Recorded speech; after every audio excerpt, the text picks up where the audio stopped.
Good morning, good afternoon, colleagues. Welcome to this third webinar for 2025 of our Skills Lab Network on how artificial intelligence is shaping the education and training systems.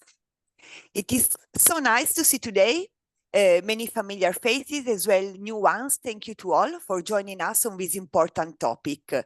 My name is Cristiana. I coordinate from the ETF side the activities of the Skills Lab Network with the support of my colleagues and of our contractor, Fondazione Giacomo Brodolini. Just before entering today's topic, a few technicalities for the Zoom meeting. A kind reminder to keep your microphone muted during the presentations, and you will be most welcome to pose questions to the speakers anytime using the chat box or during the question and answer slots that we will have after each session using the raise the hand button, which is in the bar. Few updates before starting on our Skills Lab Network, which was launched in October 2021 to bring together around a common platform researchers and analysts in the field of skills demand, skills anticipation, and to exchange and co-create on how future skills are changing. The network is growing. We now reach the 716 members from ETF partner countries, from EU member states and beyond, international organization. So we are really taking shape as a global forum where to discuss future skills issues. So far this year, what we have achieved, we have already organized 2 thematic webinars, 2 regional webinars, one on the Southern and Eastern Mediterranean region, one for Central Asia, one in-presence peer visit to Italy, which was an occasion to get to know in depth the Italian skills ecosystem. The big entry of this year is a sub-community within our network on the skills dimension of migration, which was established, and a call for papers has already been launched. It's now in the second phase. The plan for the remaining part of the year is still very rich, with many important activities in the pipeline, such as, first of all, peer visit to Finland, which will take place next week, which will be devoted to get to know in depth the Finnish skills ecosystem. A regional webinar for the SEAT countries, so Western Balkans and Turkey countries. It will be on the 25th of September on the topic of private sector engagement in skills governance and anticipation of future skills needs. A regional webinar for the Eastern Partnership countries in October, and one more network-wide webinar in November. The topic will be released very soon. One more point I would like to share is our network's LinkedIn group. We will share the link in the chat. It is getting more and more popular. We have over 850 members very active. I have to say it's a great achievement. I strongly encourage all of you to be part of this group and use it to stay connected and share information on recent research, events, opportunities in the world of skills for the future. Now, moving on the topic of today, artificial intelligence, we know it's a hot topic for discussions. We know it is reshaping the world of work, and with it, the systems that prepare people for the world of work, from automation and evolving job roles to the growing need for continuous reskilling. Artificial intelligence presents challenges and opportunities for the education and training systems. We are going to focus on this angle. We know that public employment services worldwide are already integrating artificial intelligence solutions to enhance service delivery. We have AI-powered tools which are unlocking new possibilities for personalized learning, for career guidance, and an inclusive access to training. To navigate this very complex landscape, today we will look at a skills transformation pathway around 3 pillars. how skill demands is changing, driven by artificial intelligence. What are the innovative responses, cases from education and training systems? And last but not least, we will look at the angle of inclusivity. So AI tools supporting learners with a specific focus on disability. In line with this narrative, today's agenda will feature, first of all, an ETF introduction on the global trends, how skills demand is evolving in the age of artificial intelligence. We will then hear the perspective from an ETF partner country, Kosovo, on how VET institutions and the business sector are responding to changing skills demand within this digital revolution. Then we will go to an academic perspective on how the adoption of digital technology is affecting employer investment in training, because there is effects of this. We will then hear a case from EU member state, Finland, of a pilot run on AI-assisted recognition of prior learning and training design in vocational education and training. Lastly, we'll have a session on AI-assisted technologies in support to inclusivity through the insights collected by a very recent ETF work on labor market reintegration programs and skills development for persons with disabilities. This is a very quick overview on the agenda. Just before starting, I kindly ask Eda or Chiara to help us and take a family picture of a group. If you wish to be in the photo, please switch on your camera, then you can feel free to switch it off as you like. Eda, thank you for your help.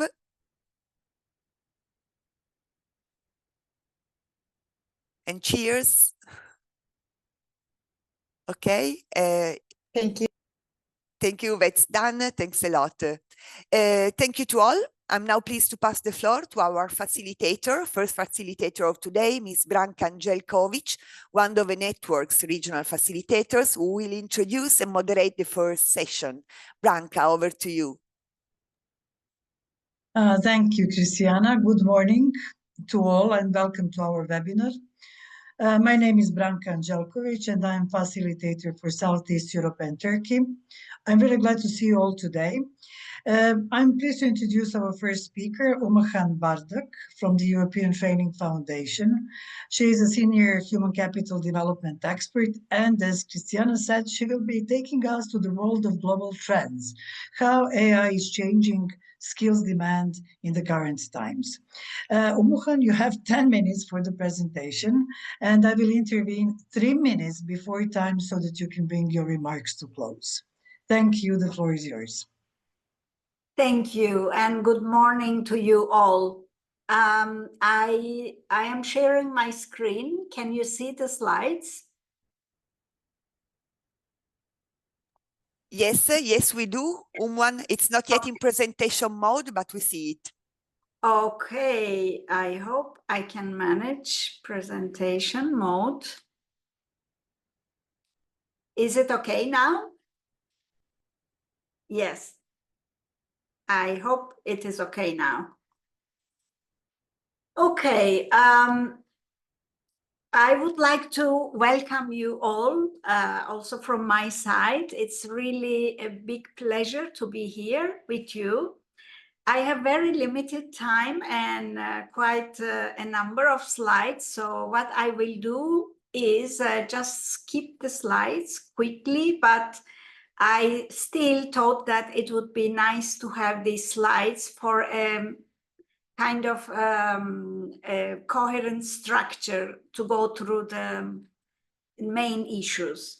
Let me start with the definition of AI, because this is, I mean, it's always good to start with the basics.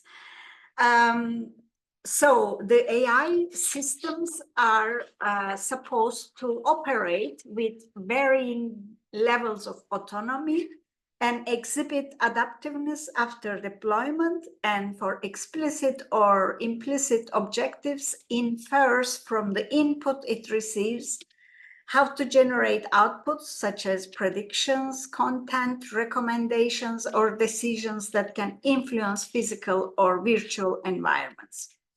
So basically, any AI system must have the capability of perception, certain degree of reasoning, decision-making, and in some cases, even actuation. This is the definition is taken from the European AI Act, which was adopted in 2024, last year. But let me remind you that to develop any AI system, we need 3 components. The first one is the learning algorithms and models, which are developed by scientists to analyze data.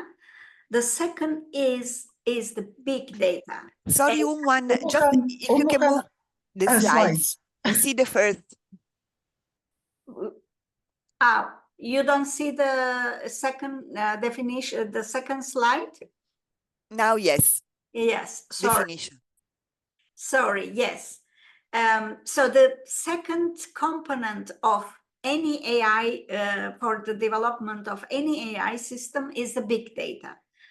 But I mean a lot of data which are digitalized, so within the computers.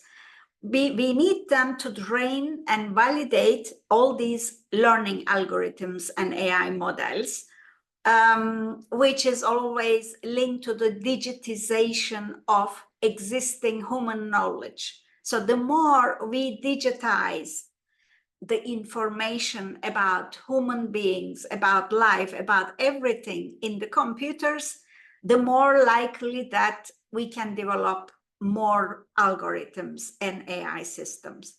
The third component is, of course, energy, the computational power and energy, which is needed to process big data. And as you know, that only very recently we have more and more powerful computing systems enough to analyze large amount of data, but still they are not enough to go, beyond the current system. As you may know, there is even the discussion on quantum physics, energy coming from quantum physics, but these are all theoretical level for the moment. Another thing I would like to remind you is that AI is different from the previous technologies. I think there are three key aspects. The first one is that we don't know yet, but there are many experts expect that AI has a potential to become a general purpose technology. What does it mean? It can be like computing, electricity, the discovery of electricity and the steam engine, which means that actually once it reached to a certain maturity, it can eventually change the entire economies and societies.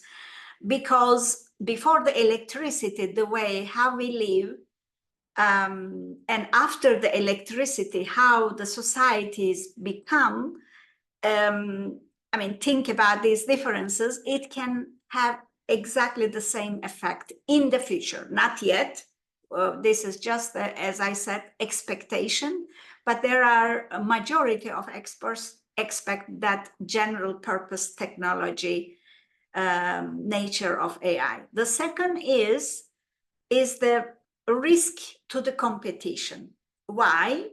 Because once a company produce an algorithm which acquires all the knowledge and skills for a specific task, then this one algorithm can be used in any production process, anytime, anywhere. So you don't need to have resources, time, etc., to reproduce again. It can be used anywhere, which means that, of course, this is not valid for robots, but it's rather for softwares. So there is no need to replicate or embody that skills and knowledge in another object, which means that once a company create an algorithm very successful and put it on the market, that company will dominate the market, because there is no need to produce another algorithm with the same specific things, because that one algorithm will do everything by itself. The third one, which is really interesting with the AI, is that in the beginning, before the AI, we had robots. So we had automation, but automation focused on the repetitive routine tasks. But AI has the capacity of reasoning and perception, which means that it can let's say, perform the non-routine cognitive tasks. Especially we see this after the generative AI, as you know, like applications of ChatGPT or Microsoft's Copilot. So they can even, with the large language models, they can even produce many types of cognitive tasks, including image, voice, and language. Which means that in the past, the technologies were hitting rather middle skill, even low skill people's tasks. Now, this means that all these non-routine cognitive tasks done by AI will hit the high-skilled white-collar professions. I'm sorry to intervene. 3 minutes. Oh my God. Okay, yes. Then I will just skip this. Well, as I said, most exposed people will be white-collar occupations, highly skilled professions, typically requiring tertiary education.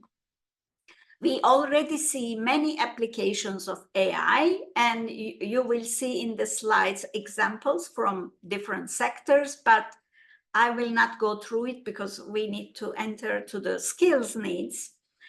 So, well, for so far, what we see is that AI is doing in the workplaces, data analytics and business intelligence, improves the workplace interactions with enhanced communication and collaboration tools, automation, of course, not only about routine, but also non-routine tasks. AI is also used in recruitment and HR management, employee well-being and development. And recently, we also see this agentic AI. Sometimes we call them virtual AI assistants. As a typical example is really Copilot from the Microsoft. So we already see these things being done by AI in the workplaces. Now, I will skip this slide as well, the impact of AI on employment, but the main thing is basically whether AI, the tasks done by AI, is substituting humans or complementing them. Depending on that, the impact can be very different. It can displace and destroy the jobs. It can create new jobs, but more likely, it also will change the tasks within the jobs, which we see already. Okay, what we see is that in terms of skills, demand for AI-related skills are rising quite fast. This is a graph based on the online job vacancies at the global level. And in each job vacancy published on the website, if the job vacancy says that there is one AI-related skill, even among 10 different skills requirements, this is called, we take these vacancies as AI demand. So what you see is that there are many countries, especially from developed advanced economies, that the number of AI-related skills are increasing. Umukan, again, apologies. Your time is really up. So I would kindly ask you to conclude. We can leave certain parts or later discussion. Thank you. Okay, then I will go to the last one, which is emerging AI-related skill needs. And these are a bit like from the most specialized level of skills, which is number one, which is the AI development skills, like expertise in machine learning, deep learning, etc. But then goes to less and less levels of AI skills. The second is AI application and integration skills. The third is the skills necessary to use AI tools, interact with AI tools, like the skills of prompting, you know, how to prompt a good, have to prompt to get a good answer from ChatGPT, for example. This would be under 3. And then last but not least, there is an increasing research saying that technical skills are not enough. We also will need more cognitive, social, and ethical skills to complement the technical skills, because critical thinking, ethical approach, or problem solving will be much more important than before with the arrival of the AI skills. So I stop here, although there is one more slide you can look at later. It's about AI literacy for all. This is like the bottom for everyone to know, because this is more and more promoted as that actually every one of us, even not those who are not working, they will need AI literacy. And this is a kind of new driving license. I stop here. Sorry for taking too much time. Thank you, Umukan. I see some comments in the chat. We will have time at the end of the webinar to address them, and Umukan, please feel free also to write in the chat your response. So okay. Now, I would like to welcome our second speaker, Rame Likaj from the University of Pristina, Kosovo. He will be taking us again to a short journey about how training needs are changing in the times of digital age. So Rame, the floor is yours. As said, I will keep time 10 minutes you have at your disposal. Thank you. Thank you, Branka. I hope my slides will be shared now. Okay. Dear Christiana, dear colleagues, this is only a small part of baseline study that I did this year, financed by one international donor, and the main topic was to identify the skill gaps in near future and their, sorry for this trouble, and readiness of vet schools and businesses institution to offer VBL and dual education. We've used a mixed approach, desk research, surveys of, we did a survey and we organized survey in all vet schools, different businesses, then interviews with 23 key stakeholders, focus groups, and so on. So I used this first part, I used from ETF, leaflet of COVES. Artificial intelligence, digitalization, automation are reshaping the entire sectors. The green transition requires new skills in areas such as renewable energy, sustainable production and circular economic practices. Why I use this one? Because also the emphasis of our study was in ICT, renewable energy, wood processing, food technology, and so on. And this study investigates how that system might incorporate better digital sustainability and circular economy concept in the content.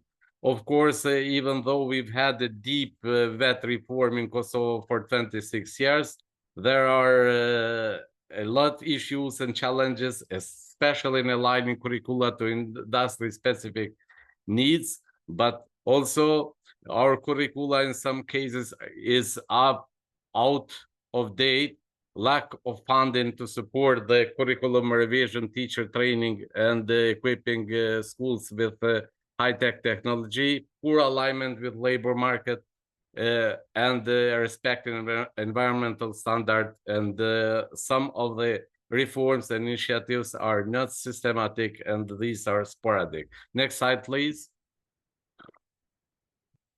I'll start directly to the question about the satisfaction with overall skill set of VET graduates. As you can see from the slide, the companies, 40%, they are totally unhappy, 34.7% remain indifferent, 51% majority are satisfied.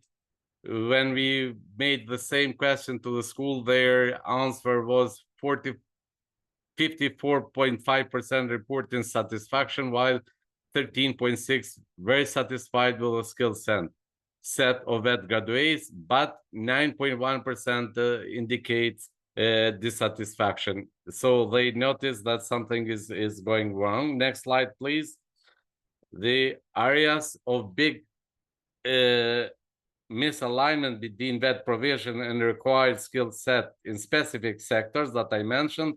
Companies, they said that technical skills gap between VET and industry demand, 77.6%, project management, 54.9%, digital skills, 40.8% are areas of concern, but also soft skills like teamwork and communication, 38.8%. Approximately the same percentage of the biggest misalignment between VET provision and required skills expressed the VET schools. The largest skills gap in the sector-specific technical skills, 45.5%, 9.1% in digital IT skills, and followed by soft skills, 31.8%. Next slide, please. During the implementation of work-based learning, but especially since we have started 4 years ago implementing dual education, there are some experiences regarding the retaining students during the VBL or dual. And from company side, 51% of participants, they had a problem with student retention. 47.2% sit in this as a lack of interest in the area of study is the main factor. Why another issue that it was raised here is that 32.7% of respondents from business side say that students are not sufficiently prepared to operate with the newest equipment. Next slide, please. Rame, you have 2 minutes. Yeah, that you can wrap up. Thank you. Okay, you can go please to the slide teacher training, slide 8. Next slide, please. Next slide. Okay, regarding teacher instructor qualification, which it was the main topic here, because there is both schools and companies, they expressed the issue and concern about teachers qualification. Around 90% of respondents, they said that their students' readiness is impacted by teachers' qualification gaps, and especially in specific sectors, technical sector, 52.2%. Regarding VET institution, they expressed the concern about VET teacher qualification with 84.5%. Even VET teachers, they are recognizing themselves that they are not prepared to teach in some specific sectors, especially technical field, because they say that there is a lack of industry-specific skills, then some insufficient pedagogical skills that reduce the students' employability. Please go to next slides. This is related directly to our presentation. Let's say changing skills requirement for the workforce in next 3 to 5 years. The company expressed that 93.9% of respondents expect significant skill change in 3 to 5 years in areas such as advanced technical skills, digital and IT skills, and green skills. Regarding vet institution, the percentages are almost the same, 91% approximately. They expect significant skill changes next 3 to 5 years. And there is a demand, and they need the training, especially for advanced technical skills in related 82%, for example, in digital technical skills, digital and IT 62, and green skills 57.1. Next slide, please. When we made the same question about the impact of AI, automation, sustainability, green agenda, the company said that the technologies like AI, automation, and green tech will drive future skills needs with 47%. The same approximately they expressed also the school side. So AI and green technology and automation is predicted to significantly increase demand for skilled labor forces in near future. Rame, now, last slide, please. Rame, It's please, just conclusion. please wrap up. Yes. Thank you.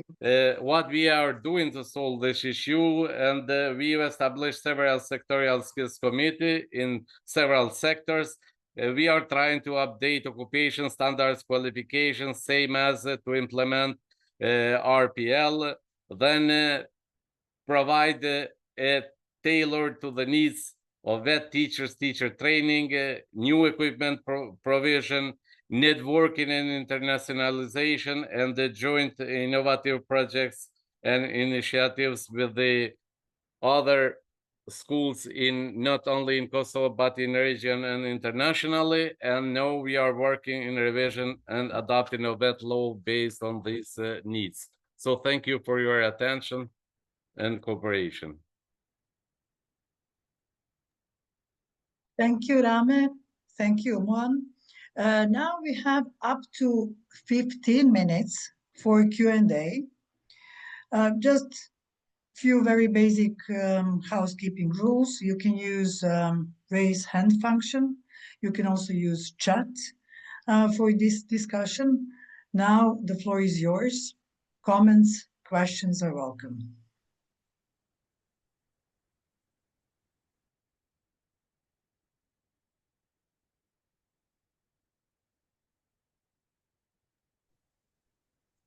Branka, I see there is a question in the chat from Nerka.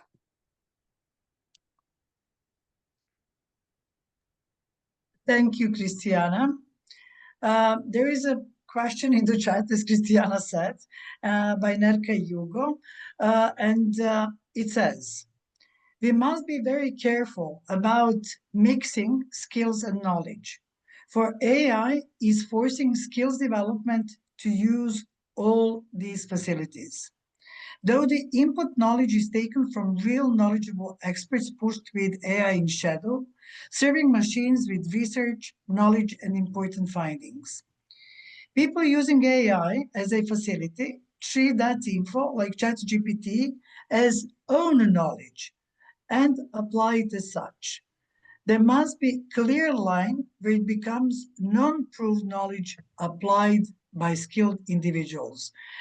Thank you, Nerka, for this brilliant comment, or that is how I see it. Now I will let Umuhan and our colleague to reply to it. Thank you. Rame, Umuhan, floor is yours. Thank you, Nerka. It is really a very important point you raised. Thank you for that. I totally agree. I already made a comment on your comment. That's why I think we are talking about AI literacy for all. And AI literacy doesn't mean just to have technical skills to use AI tools or how to use ChatGPT. As I showed you in my last slide, please have a look at that. There is an increasing, let's say, consensus among the experts and in the literature that actually AI literacy has three components. One is technical skills to know how to use these tools, but also the second is the analytical tools, which is the analytical skills, sorry, which is the ability to analyze and interpret information coming from AI tools. And then the third is ethics and fairness, which is also recognizing the AI's risks, such as data privacy, biases, which are included in many algorithms, or transparency, fairness, etc., which includes also intellectual property rights, as you put it in the chat. AI is using others' knowledge, experts' knowledge, but then it goes one step further and put them together and make up something based on the existing knowledge. But the person who uses AI must have this critical thinking, analytical skills, capability, and ethical approach, that they can understand what is right and what is wrong coming from the AI tools. I think that's it from my side.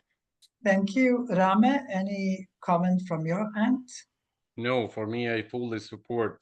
I mean, there is everyone should respect the laws and regulation on intellectual property right, and also it should have a critical skill set to understand what is right and what is wrong, but also to verify the sources, because this is learning machine and needs to be fed up with relevant and trusted sources. Thank you. Thank you, Rame. I see a continuation of this discussion in the chat. Snezhana also contributed to this line of thinking by saying that insisting on key competencies, critical thinking, digital literacy, learning to learn, might help people distinguish unverified information from actual knowledge and ensure that AI serves as a support, not as a substitute. I would also now like to give floor to another comment in the chat. And this is clearly the question for ETF. Christine Katabarva from Katabarva Subi says, developing countries like Uganda are in dire need of digital skills in addition to VET skills. How ETF is prepared to support countries like Uganda?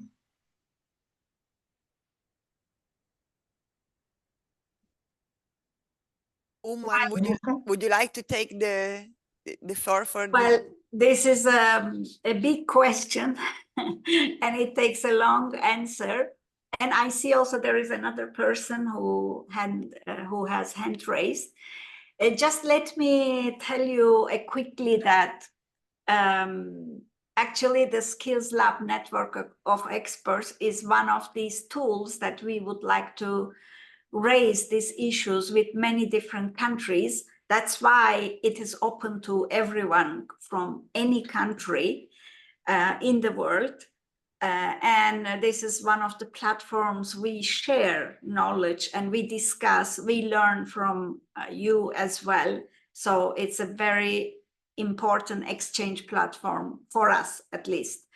Another thing is that ETF, by its creation, normally have a mandate to work with certain countries, and African countries, sub-Saharan African countries are not included in this list.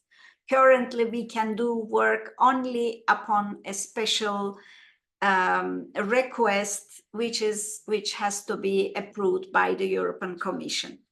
However, many of our work and the results of the work are always made available on the website, and tools are shared with anyone, so they are all accessible. And we have a special team actually within the ETF, other colleagues who work on digital learning. I mean, the role of digital tools in learning. And even there is another network which is called Innovative Learners and Teachers. So I will share their link with you now in the chat, so that you can also be part of that group. It is open to anyone. Again, this is really one of the best things that internet and online connection give us as sharing information and learning from each other. If you have a very specific thing, let's talk separately. You send us a special request and we see afterwards, okay? Thank you, Muhan. And now we have a question from the audience. Christian Vlasic, or Vlasic, help me out pronounce your name correctly, please. Yeah, thank you very much. Yeah, Vlasic would Vlasic. be the English spelling for my name. Yeah, I just want to share my experience on what we do in Austria. So we are a vocational training center in Austria, and from my perspective, AI, or as we use it in our training center, AI is a support. It's just a learning support, because from my point of view, vocational training or the knowledge our people we train here must have at the end of their education has not changed yet. Because, for instance, a metal worker still needs to know how to work with metal at the end and how to use welding and everything. AI doesn't do his job. And it also in the near future, it will not do a construction worker's job. Not yet.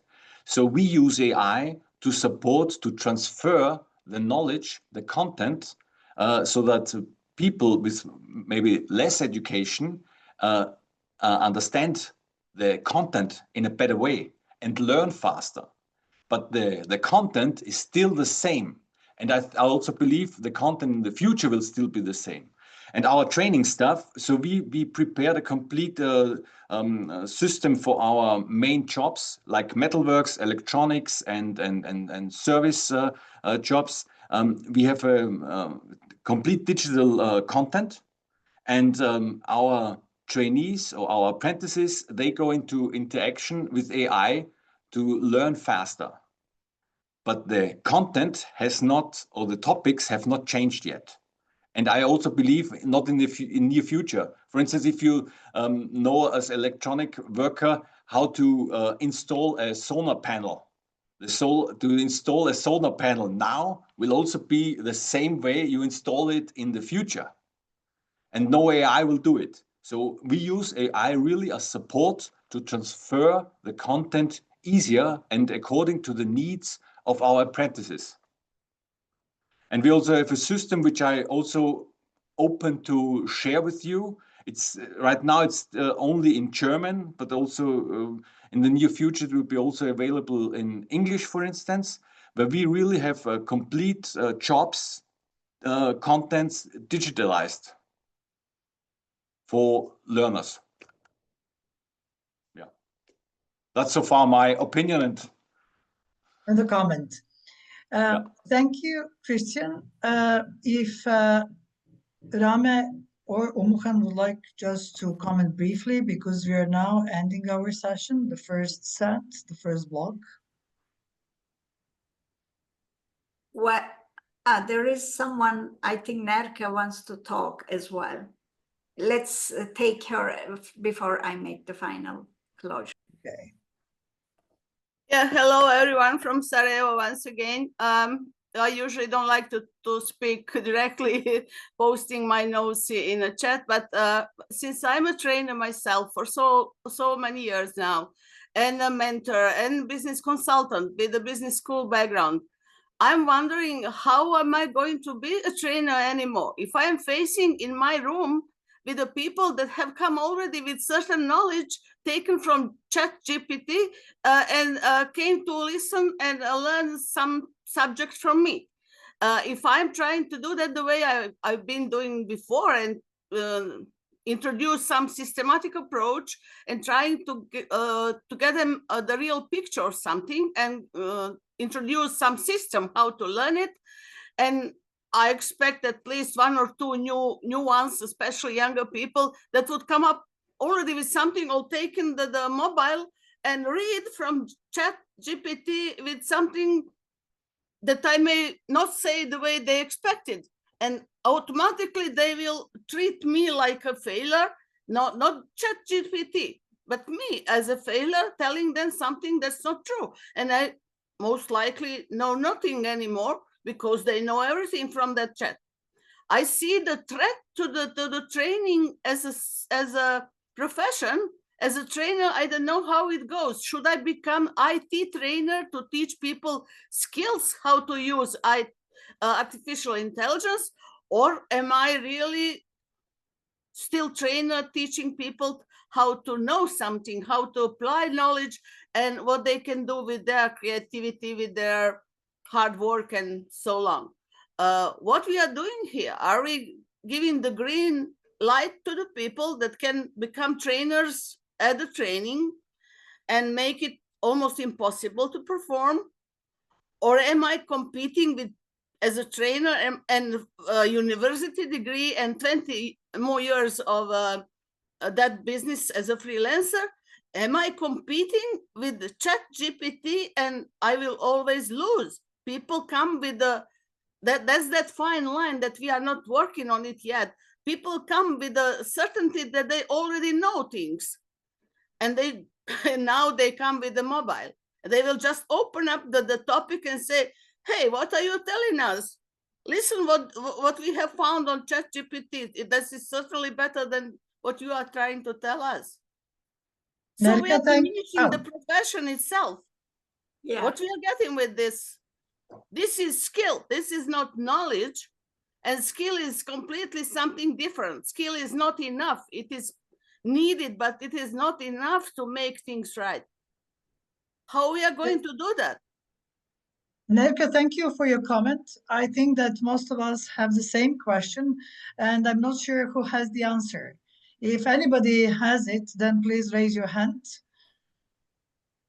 Well, if I may, I think this is really education sector as a whole. I think if AI disrupts one sector completely, it is the education sector. That I think we all could agree.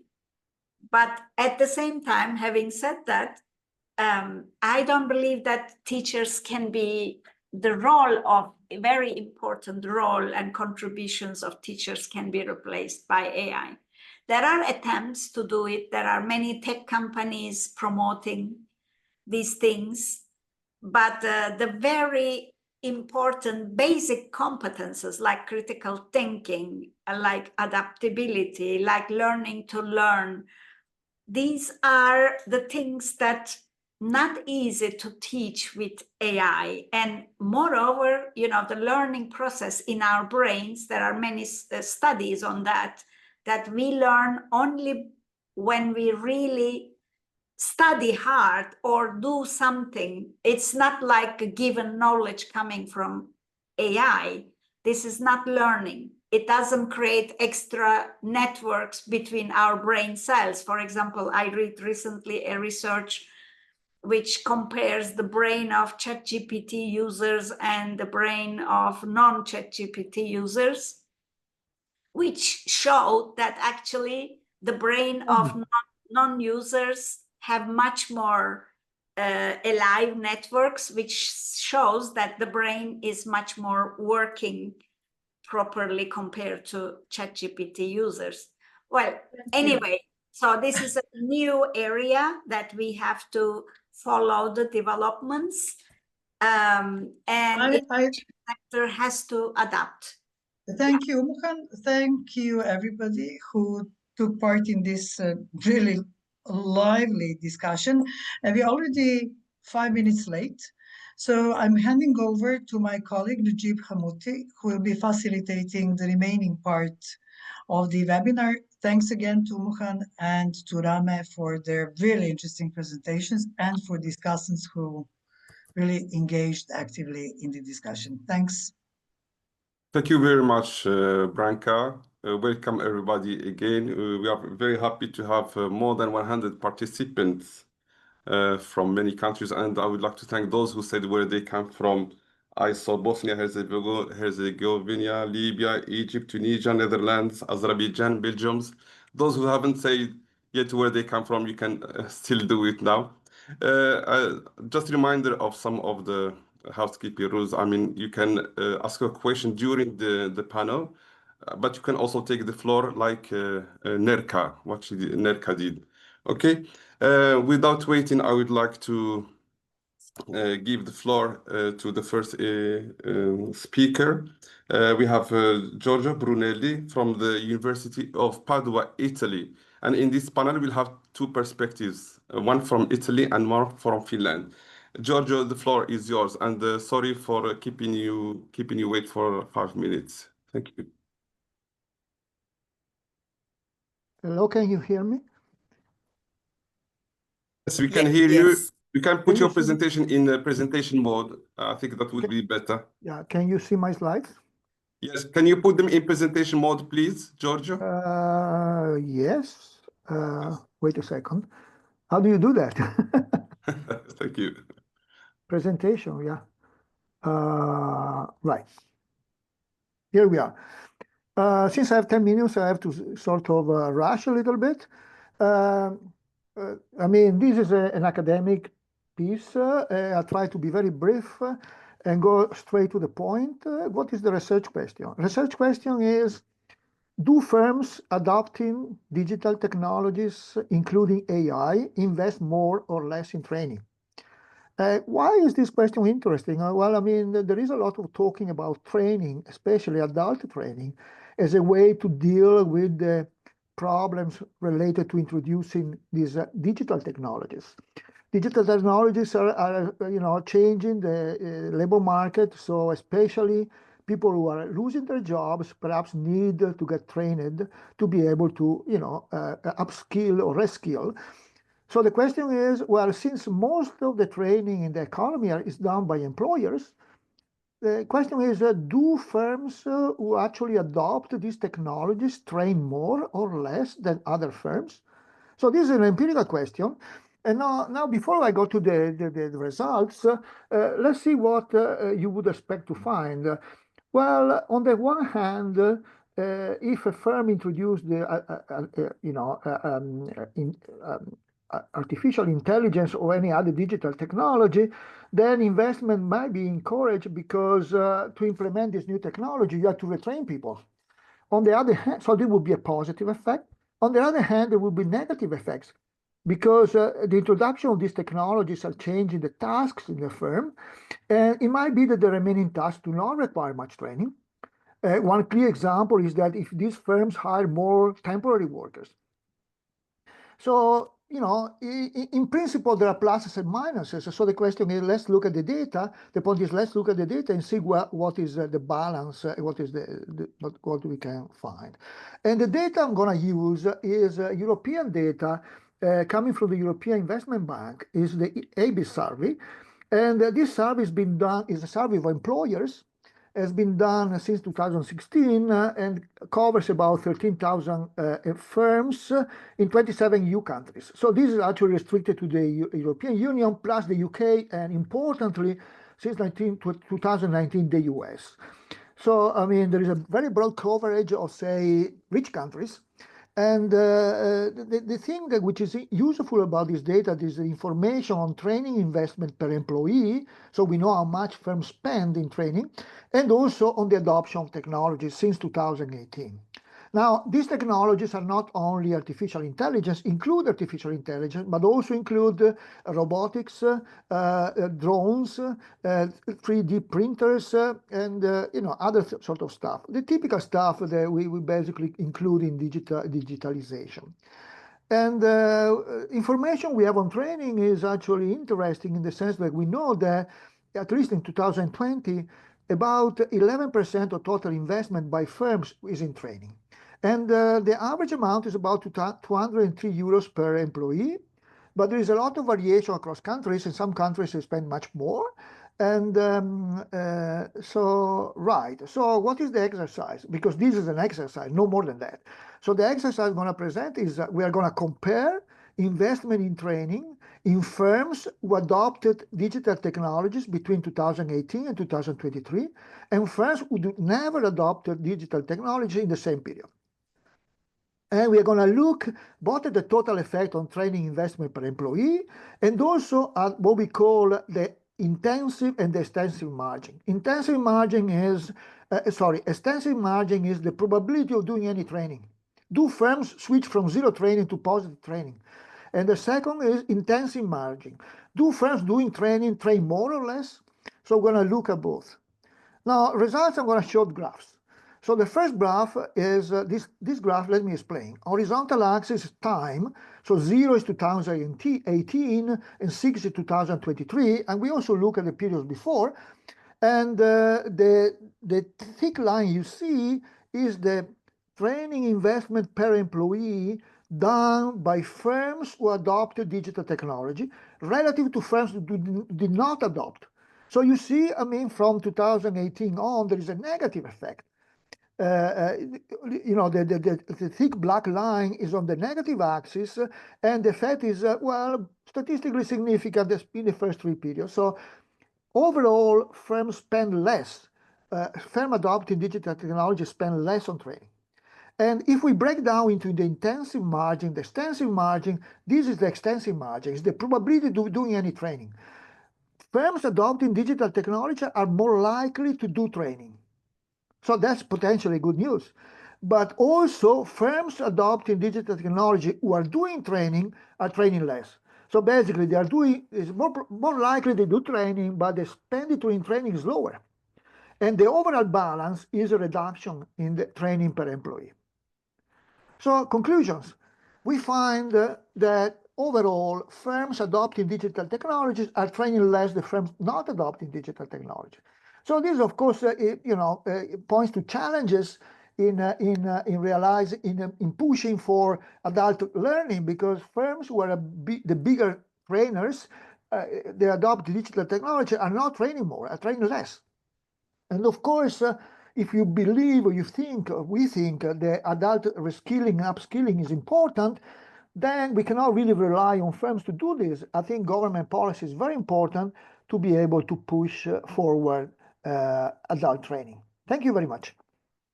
I hope I was in the time. Thank you very much, Giorgio. In fact, you still had 4 minutes to consume.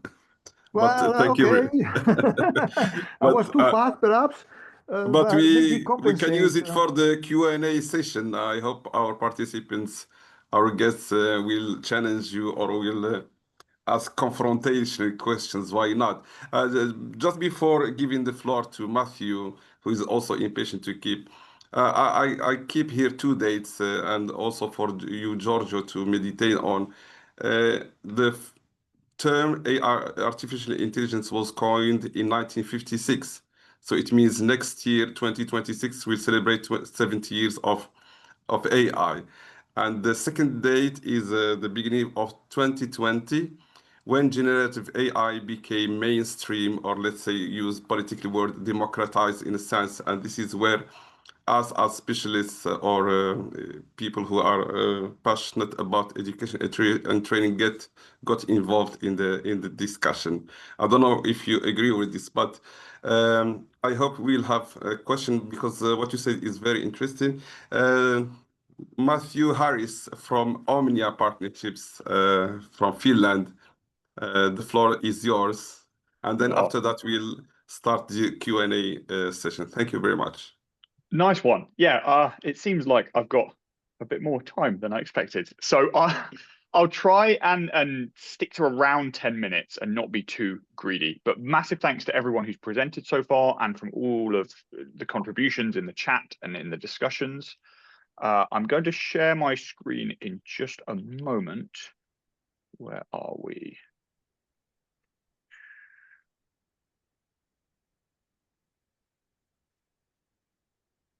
Okay, hopefully you can see my slideshow now, and it should be in presentation mode. Can everyone see this all right? Yes, okay. My name is Matthew Harris. As you can probably tell from my name and accent, I'm not Finnish, I'm British, but I live here in Helsinki and work for Omnia Education Partnerships. And I'd like to talk today about a particular pilot where we've been trying AI-assisted recognition of prior learning and training design in vet education.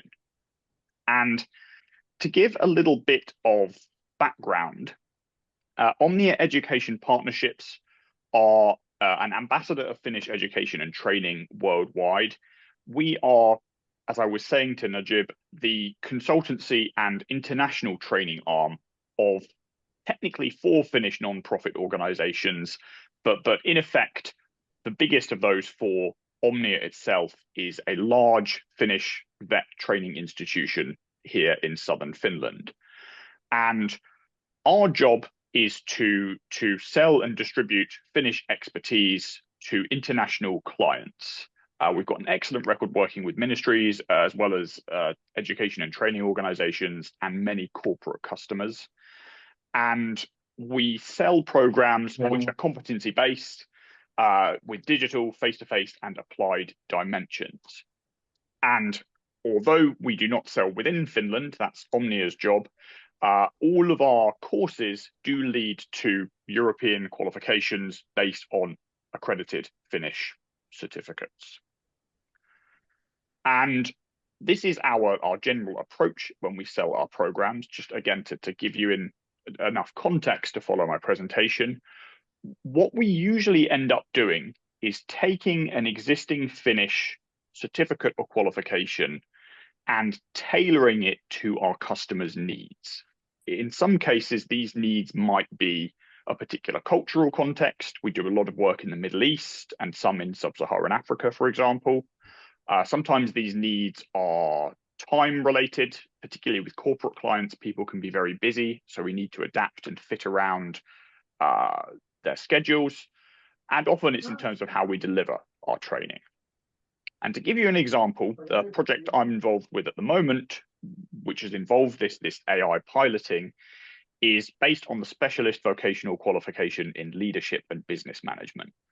I'm not going to read out this whole slide because it's just all of the chunky official stuff about the Finnish qualification, but this is the requirements that the Finnish education system creates leading to this qualification.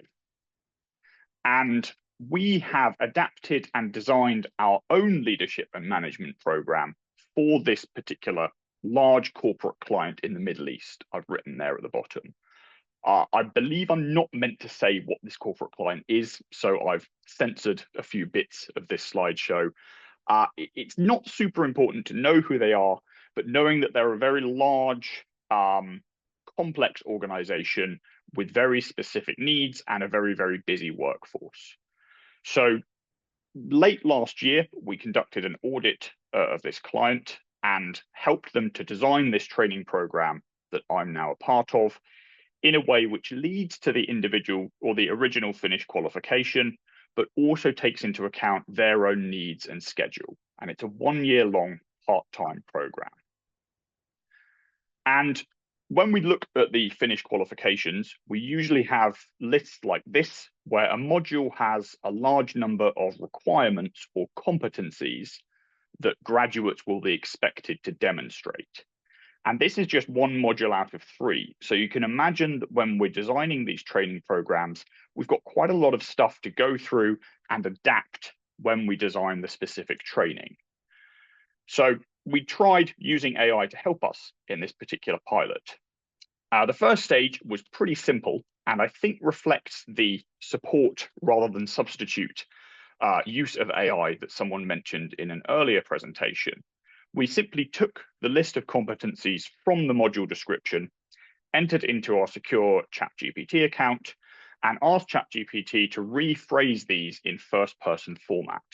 So very quickly, it was able to go through this long list and rephrase all of them in a first-person format.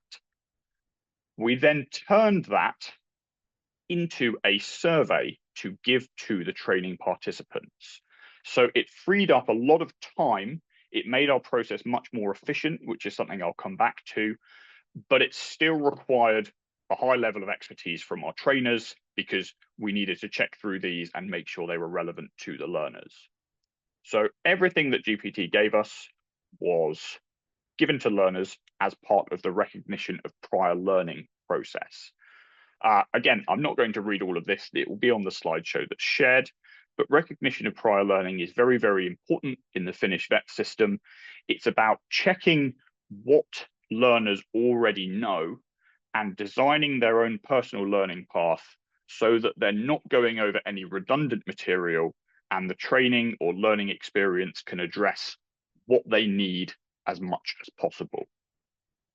So these surveys, which you can see there on the left, were given to our participants for the purpose of self-evaluation, and they were also used during some follow-up interviews with OEP experts. I wasn't actually involved in these interviews, but I've had a look over the transcripts, and you can see that interrogating, I guess, the participants based on these first-person affirmations was able to give us a fuller picture of where their competencies lie. Here is where it got a little bit more complicated. Hopefully this isn't too tricky to follow. We then took both the individual survey answers as well as the interview transcripts and compared them again to the original competence requirements using our ChatGPT account once again. This process was admittedly lengthy and quite awkward, and this is something we want to improve and make a little bit more standardized and streamlined. The results were positive and were exactly what we wanted because we were able to identify gaps in participants' knowledge, which we could particularly concentrate on. We were able to identify areas of existing high competence, which we were able in our training design to cover a bit less intensely. And by averaging all of this stuff out, we were able to come up with some guidelines for group work based on individual needs, but aiming to hit a kind of median competence level in a group of, I believe it's 20 learners in total. This is where it gets really interesting and what I'm trying to help us improve.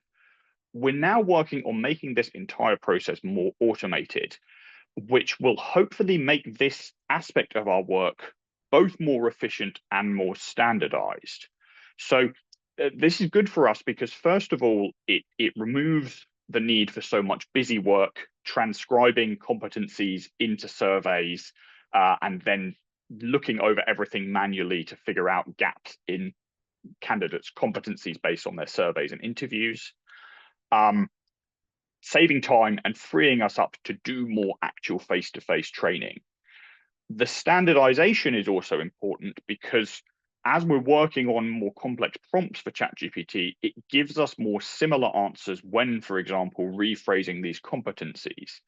This is helpful for efficiency, but it's also helpful because as we hope to expand in the near future, we're looking to make our international courses a little bit more standardized and with less risk of missing something out or potentially distorting the original Finnish qualification.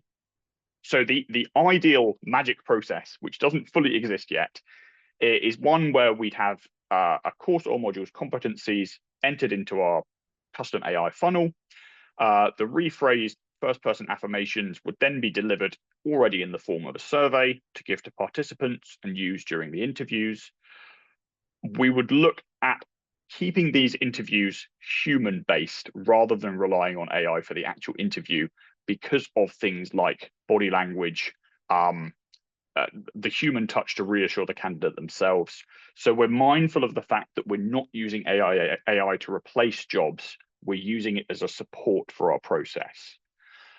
Then, and again, this is the tricky bit that I'm trying to figure out with a bit of vibe coding.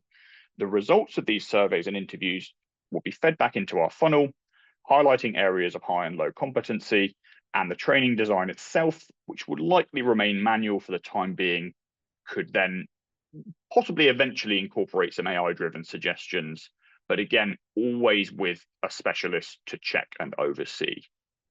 So that is what the training would look like. And I can see I've overrun ever so slightly. I've only got 1 or 2 slides to go. To look at strength of this process, which I've already explored, the efficiency, removing the busy work, the analysis of survey results is much quicker and often actually more accurate than a person doing it with all different sheets open at once. And the standardization aspect, particularly as we pursue a more, I guess, productized selection of offerings for our international clients. Risks are always important to look at, and I don't want it to sound like I'm an AI startup guy selling something. So data security is something we have to be incredibly careful with. That's why we've always used closed, secure AI channels, and we need to make sure we continue to do that, particularly because of the size and seriousness of many of our clients. But honestly, for any client, this is very, very important. We always make sure to ensure manual checking it remains part of the process, so that not only can we avoid mistakes, but so that we can honestly say that this is a reflection of our organization's expertise. And finally, we need to take care to avoid overly focusing on each individual within a large group. So we need to still hit a kind of median target, and then one-to-one assistance can be given to those that might struggle with competencies that most of the group possess. And with that said, I believe I am done. I hope I was okay time-wise and didn't go too quickly either. Thank you. Thank you very much, Matthew. You succeeded being on time and being clear. Congratulations. Thank you very much. I hope Giorgio is still with us. Giorgio, are you still here? Sorry, you were supposed to take questions after your intervention because Giorgio has a conference after this webinar. I think he has left. Okay. Sorry, if you have any questions for Matthew, please raise your hand or ask it in the chat box. But already I have, yes, we have Radwa Abdelraouf. Radwa Abdelraouf, thank you very much. The floor is yours. You can talk to Matthew directly. Yes, hello everyone. I'm Radwa Abdelraouf from the Employment Promotion Project in the GIZ in Egypt. And actually, thank you very much for this very interesting endeavor in using AI for RPL. I just have one question. You mentioned, of course, the human element in it, in keeping this interview of individual competencies. How do you see still the relevance of the hands-on assessment of competencies of those individuals as part of the recognition of their prior learning? So the practical assessment of competencies, how would this area be somehow captured in this tool? I see what you mean. Yeah, I think the practical element is always going to require an element of human-to-human interaction, particularly with this project. It's a leadership and management qualification. So the practical side of that is largely interacting with the team that each participant is responsible for, learning to manage the team's emotions, etc. I think that is something that is always going to rely on the specialist who's interviewing them to do either face-to-face or online. Again, this is an opinion based on my background as an educator and face-to-face trainer. I don't think AI is ever going to fully replace that. The best we can really do at this point is interview transcriptions, which again, at least during this pilot, was still quite time-consuming for us to enter and explore. Okay. Maybe I missed it, but you applied this one in Finland or in which country? So this is a country in the Middle East. So because of our organization's, I guess, position within the Omnia family, what we do is always selling to international clients outside Finland. So the difficulty comes in adapting those qualifications in a partially remote sense, and often for a country with a very different culture to Finland. So this project was actually in Saudi Arabia and is still ongoing. I think it finishes early January, is our last session.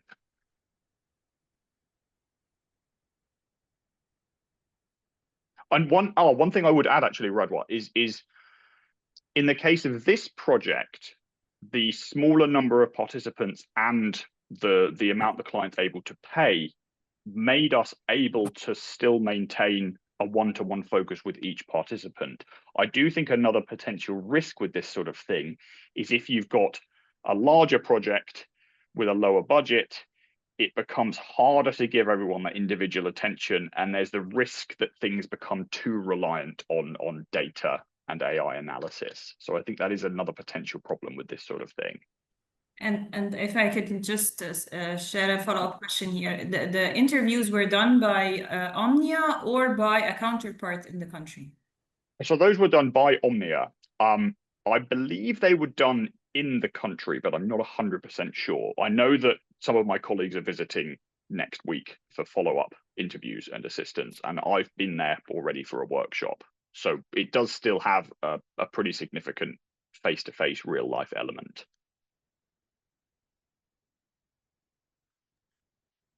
Are you done, Radwa? Thank you very much. It's a pleasure to see you again, even remotely. I have visited Omnia Education Partnership. It's a great place to be in 2022.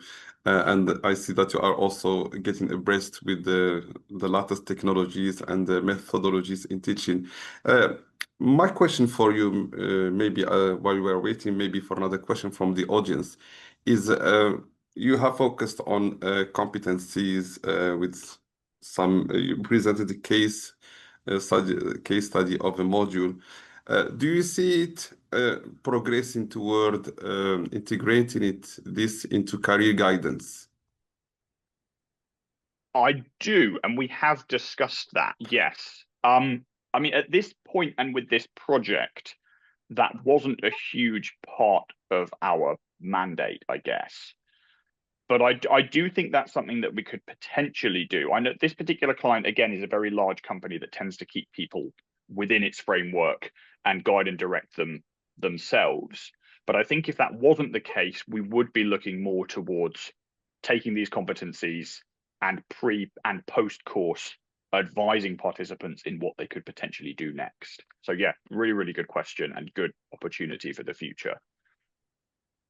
Yes, thank you. And a moment ago, we had intervention from one of our guest participants today, Nerka, and she presented the kind of anxiety toward AI taking the role of the trainer and the teacher. Or how do you address that at Omnia Education Partnerships?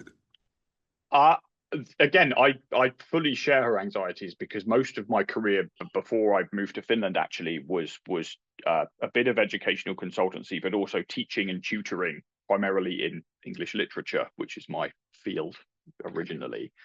I think with Omnia, we are trying to balance between scaling up our operations, but maintaining programs which are small enough participant-wise to provide individual help and guidance to the people in those programs.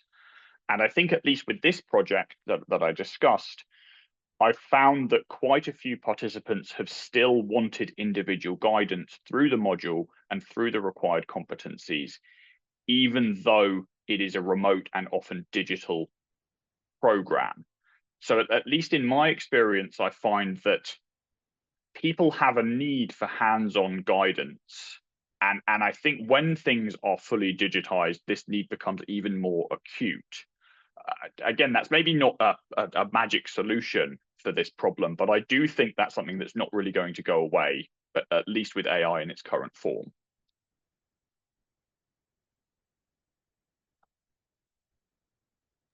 Thank you, Matthew, for addressing this question.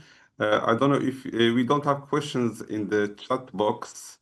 If you want to Matthew, you can do it by raising your hand. Otherwise, we'll have to switch to the next panel, or maybe Umuhan or Christian have something to say before we move to the next panel.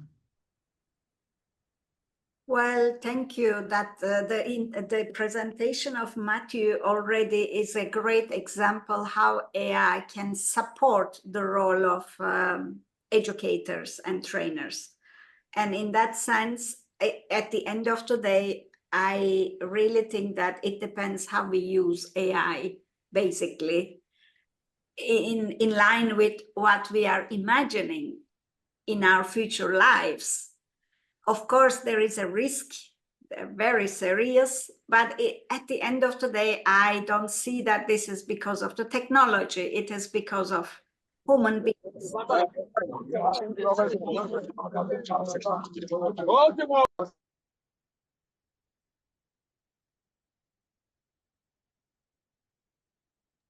So that's it from my side. I think it's a very good example that presented by Matthew. We can use it for efficiency, for doing things much more quicker, better, more individualized. But at the end of the day, I don't see the role of trainer being disappeared. No, I mean, as a person who, as a learner, I would still prefer human touch. I think it's the same for everyone. So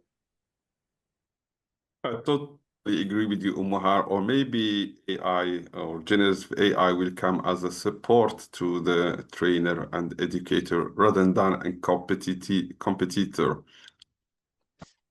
And also I wanted, since Matthew mentioned it, that actually next week, a delegation from the ETF Skills Lab network will be in Finland, and nice. and we'll visit also Omnia Education Partnership over the last day of a visit. So we will have a possibility to meet in person with some colleagues of yours. Actually, it will be Thursday next week. So we know that the model proposed by Omnia is an excellent one. So we will, I mean, the visit will aim to look at how training providers can connect skills anticipation, education and training provision for youth and adults.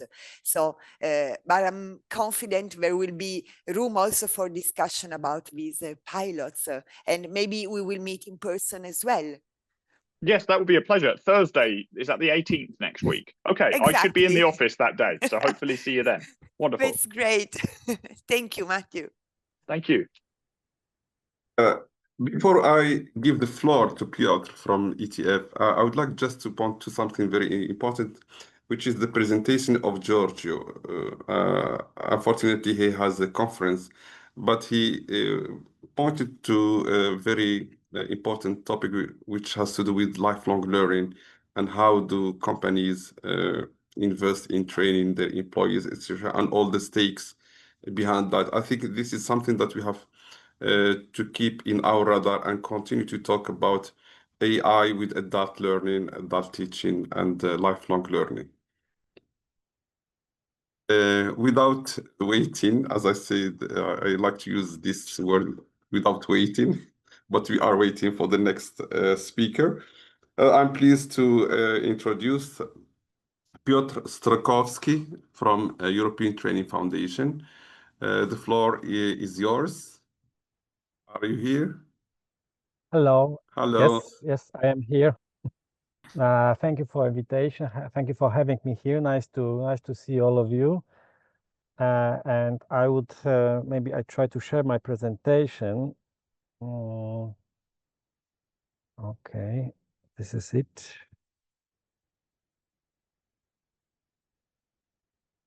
Okay, I do it in the, okay. I hope you can see it. Yes, we do. Thank you, Piotr. So I will speak, I try to be short, also in brief, and I try to speak about the AI from the perspective of the most disadvantaged group, I mean, person with disabilities, and about the pros and cons, about the opportunities and risks related to AI and the situation of this specific group.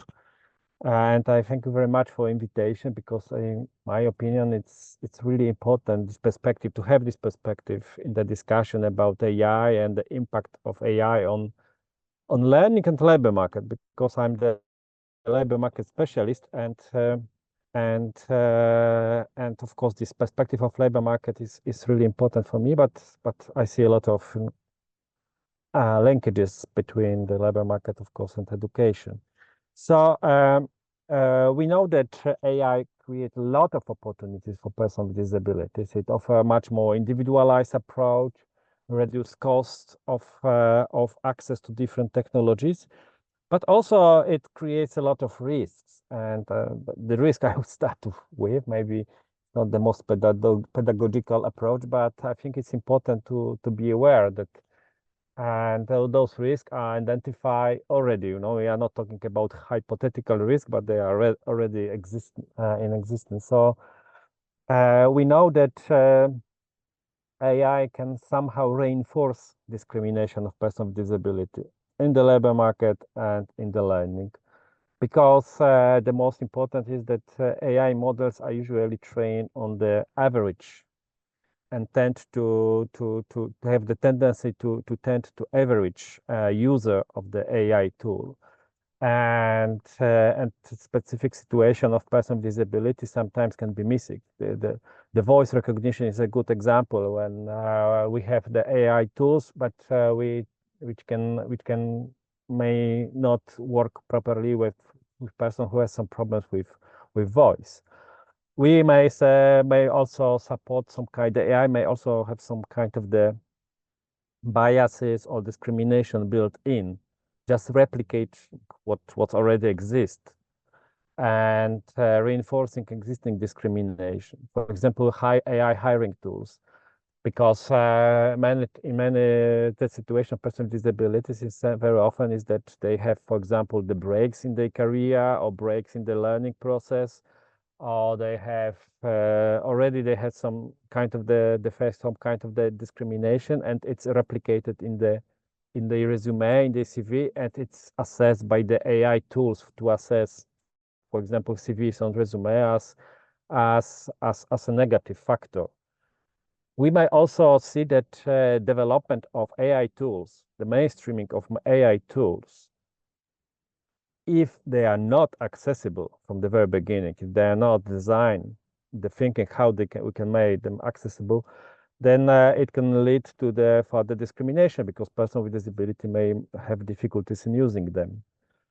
And also, even when we have a solution which support persons with disability, we may have lack of recognition of diversity, internal diversity, because the population of persons with disability is very diversified, and so it's really and the needs and situations really may vary very significantly. So, and sometimes the AI solution may not recognize all of this the diversity. It's not possible to include everything, but it's also important to remember. But however, you know, we have many examples of the tools which support integration of person with disability in the learning process and into the labor market. The OECD published quite recently the paper and identify 140 AI-driven solution. So it's not for sure. It's not the full list. It's just a sample, we may say, but this is a good sample, and we can serve as a basis. And those solutions caters to various disability. The vision, hearing, and motor disabilities are the most common, but quite only 1/4 of them is trying to address multiply disabilities, which are quite often. So, for example, it's the one solution may be focused on hearing disability, another on visual disability. Whereas, we need solutions sometimes which help people with multiple disabilities, or sometimes they respond to different types of disabilities. And on the basis of those analysis of those 4 categories, we can identify 4 types of solution, AI-powered solutions. Those focused specifically on disabilities, and this is the majority of the identified solutions, and solutions that adapt the environment to the person with disability.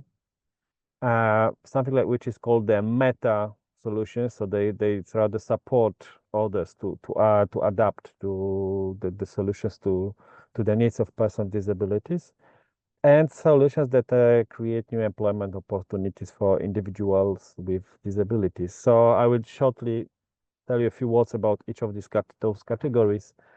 So when we are talking about disability-centered solutions, so we are thinking mostly about assistive technologies or technologies for individuals, like live captioning, image recognitions, for those who have the low vision capabilities. For example, there are glasses which can tell person who with vision impairment what is around, what's going on, and it's incorporate Google Glasses technologies. Wheelchairs, self-driving wheelchairs, utilizing computer vision. This is quite interesting. And speech-to-text application, so designed for those who have some problems with writing or people with vision disabilities. So these are disabilities which helps a lot, and these are the disabilities which rather those solutions try to help people to better function and better use existing in the societies. But we have also some solutions which respond directly to the specific situation of person with disability, like the hearing aids or some kind of the conversational AI for mental health support.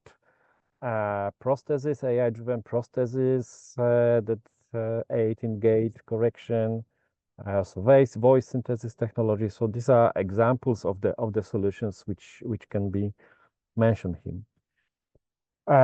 So the first section option was the first group were the disability-centered solution, and another option tried to focus not on the personal disability itself, but rather to make the environment accessible for person with disabilities. So this is slightly different. The first option is rather focused, okay, if we have the person who has to navigate in the digital or real world, so let's design for them some tools. This option says, okay, let's make this reality more accessible for people with disability. And of course, it should be the mainstream, and we should focus on these types of the solution, because it's really important when we think about any solutions that they should be for everyone, also for person with disability or with limited abilities. And we, of course, we can have technologies like above, focused on making content more accessible, like Captation, or in many applications we have, So this is one example. We have also solutions which enhance accessibility solution. For example, something like the plain text language and text simplification algorithms.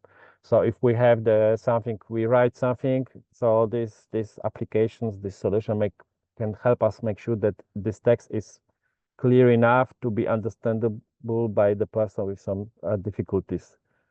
So I think this is also automatic alternative text suggestions, because we very often omit the alternative text suggestions in our reports, in presentations. So if it's automated, it helps us facilitate the process and to make it quicker. We may also have some job matching tools that are specific for person with disability, optimizing job description and resume or sourcing candidates. So these are the solutions which help people with disability better function on the labor market and better match them with the workplaces. All the solutions are solutions which operate on the broader scale, on the meta level, let's say. So, for example, those which are not directly directed to persons with disability, which do not help, do not provide better accessibility, for example, but help those solutions help people to ensure better accessibility or reasonable accommodation. One example is that, for example, there is an application which, based on the information provided by the person with disability and employer about the workplace and capabilities limitations, can propose some reasonable accommodations. So to simplify the whole process and to avoid the problem that people very often are not aware of all the reasonable accommodation solution which already exist, which could make the workplace more adaptable and possible to work for persons with disability. So it serves as a way to shorten the process of adaptation. And we may have also technologies creating new employment possibilities for individuals with disabilities. And for example, these are, for example, data labeling firms focusing on hiring neurodiverse talent, because very often this type of work requires a lot of focus and attention, which is very difficult to achieve for the person in the norm, and for neurodiverse person, it can be quite easy and quite interesting option for work when they can use the we can say disability as an advantage. Also, another example is AI technologies that allows for remote operation on forklifts. So it allows people to easier with disability to operate those equipment without need to be in the field. But of course we have quite many solutions, but there are also a lot of challenges for policies and for practices.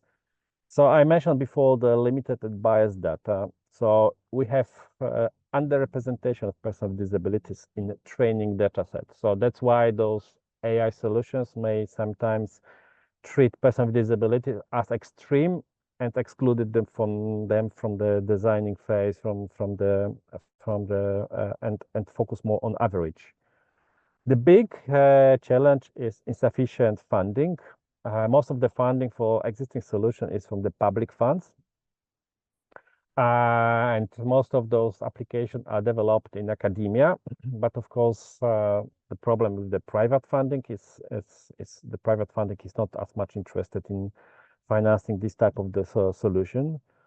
And also there is a problem with fund for implementation phase. So even if we have the solution developed, for example, in academia, so we don't have money, we don't have resources to scale it up and to go beyond the prototype and enter to the market. Also, it is the problem which apply to everywhere, not only to AI, but all the digital solutions. So developers are not very familiar with accessibility and disability needs. So it changes. The situation is changing. It's improving, but still, the many people don't know exactly what does accessibility means, and what I should do to make sure that the text, the web page, the AI tool is accessible for persons with disability. And sometimes people they prefer to omit this. And even when we develop some kind of the application, sometimes it's difficult to discover in the net, to be aware that such application already exists. And those applications are not very visible on the market. So it's also the problem of the asymmetry of information. But also, persons with disabilities, we should underline that many of them are also disadvantaged in terms of digital literacy. So for them, it's really difficult to use sometimes, so that the solutions are not sufficiently user-friendly. They are not integrated properly with other solutions, so it's important. I already mentioned that accessibility gaps in mainstream products, AI products, and the risk of reinforcing the existing bias and discrimination.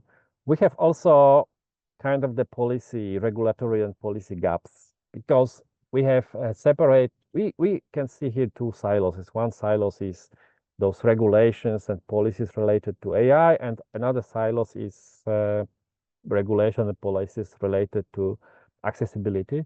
Of course, they somehow overlap, but not sufficiently and not enough. So that's the gap. I try to summarize the most important things in this presentation. Thank you very much, and I hope I haven't used too much time, but I will be happy to answer to any of your questions. Thank you very much, Piotr. Indeed, you have tried to cover this issue of inclusion of people of disabilities in the context of AI. You have presented opportunities as well as challenges.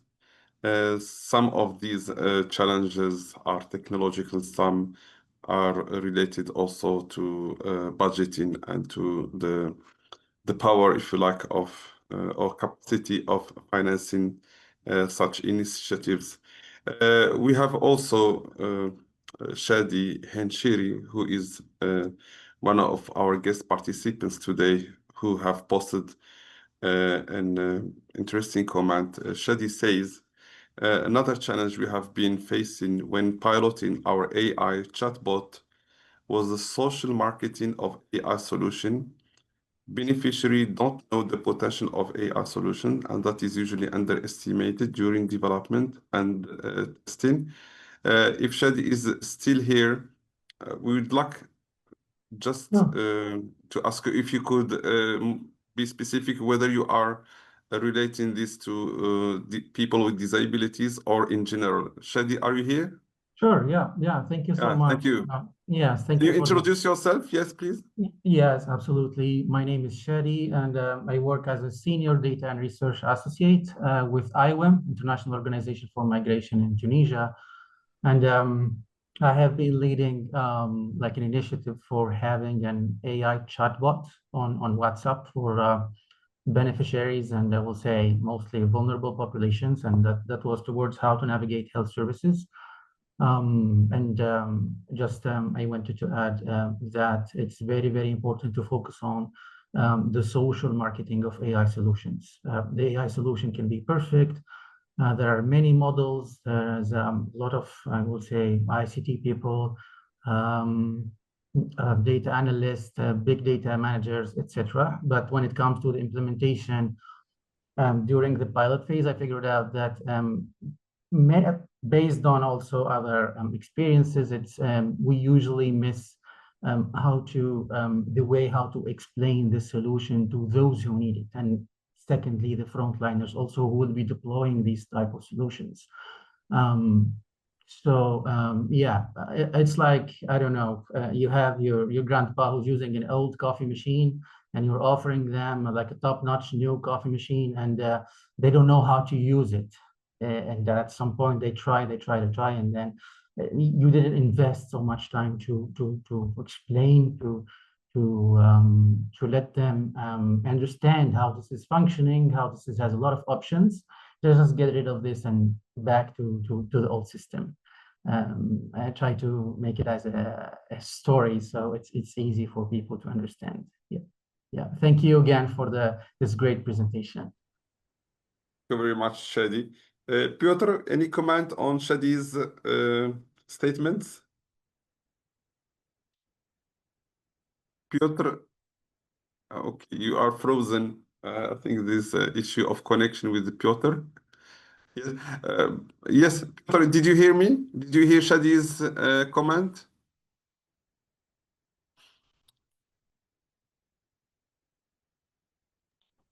I think he can't hear me. Omuha, I see that you are speaking. Yes, can you unmute yourself?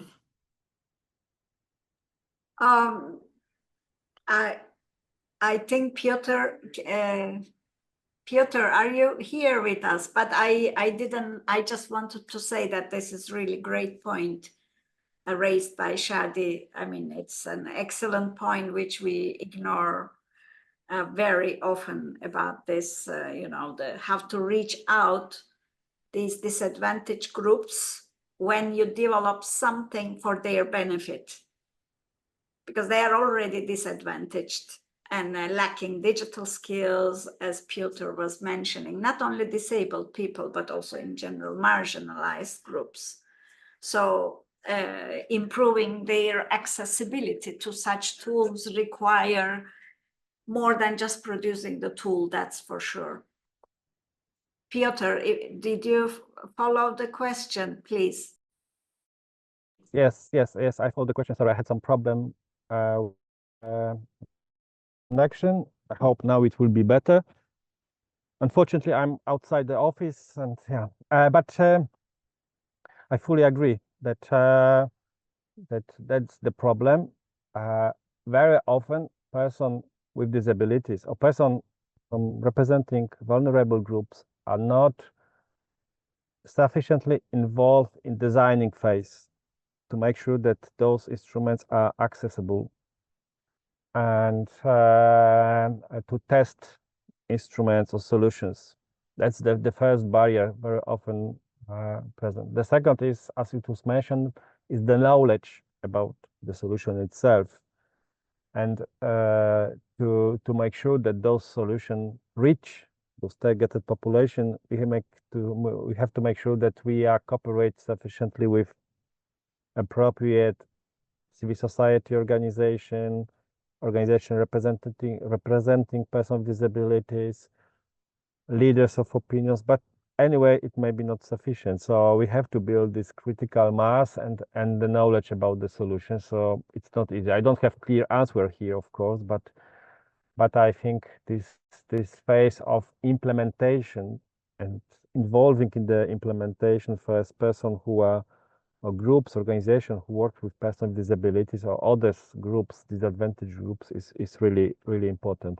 But for me, first step is usability and to take the perspective of persons with disability or disadvantaged groups in designing phase.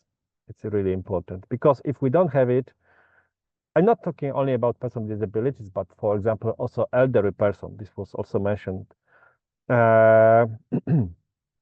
If we don't take them into consideration, they will be always afraid of using the new tools. They will be resistant, and it's natural. We will have to take into account. It's nothing surprising in it, but yeah, but this is important to think about it at this designing phase and yeah.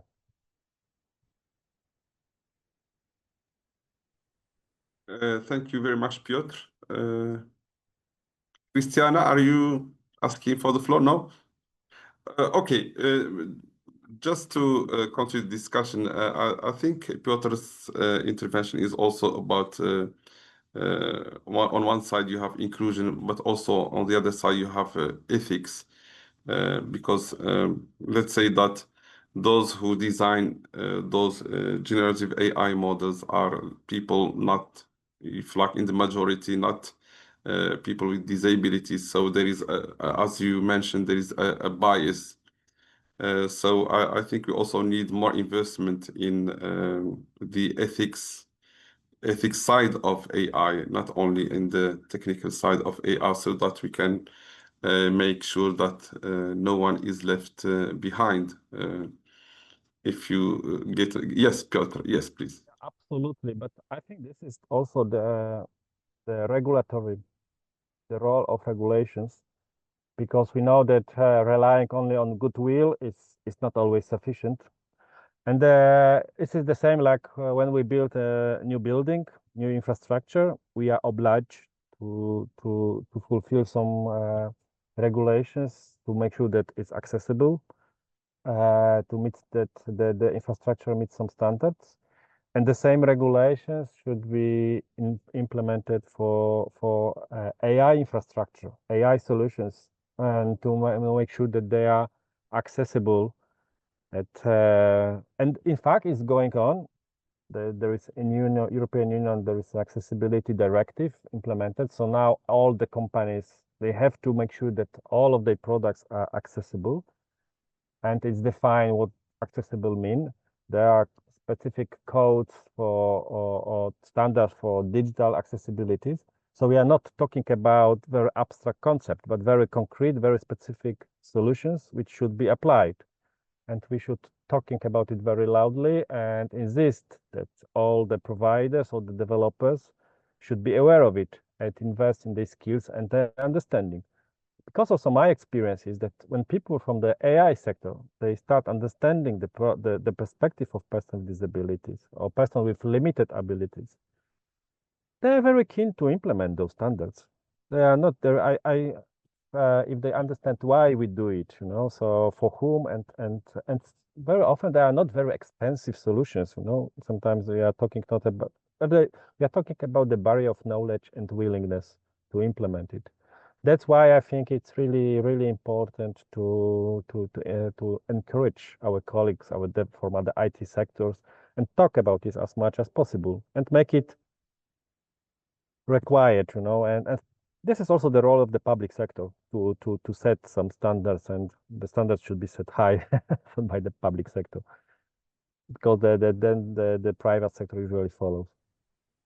Yeah, sure, and I wish that if now we have self-driving cars with the support of AI, I also wish that you can have wheelchairs auto-driving themselves, so that people with eyesight disabilities can just go to wherever they want, anytime they want. More freedom, more mobility. That we already have. That we You already already have. Okay, so because the it's good easier news. it's easier to do the wheelchair, the auto, the autonomous wheelchair than the autonomous car, you know, because there are not so many. It's usually much slower than the car. So. Okay, thank you very much, Christiana. Shall we close, or you have some? Yes. Yes. If there are no other questions, I don't see any questions in the chat. I see very good impressions from the participants towards the presentations and the discussion. That's really nice. It's nice to have such webinars with such level of discussions from the audience. So it's a two-way, really a two-way exchange. So we've come to an end. I have to say it has been extremely inspiring and enriching for me in particular. I wish to thank each speaker, facilitator, and all the participants for the contribution to the lively discussion. If I have to summarize from my side, what are the key takeaways from today? For sure, we are leaving the momentum to revisit the framework. AI pushes us to move towards integrated policy solutions that we need to seek. We cannot look only at the labor market alone. We cannot look only at the education sector alone. We need a comprehensive vision. This also in the direction of an inclusive digital transition to ensure digital accessibility to all segments of the population.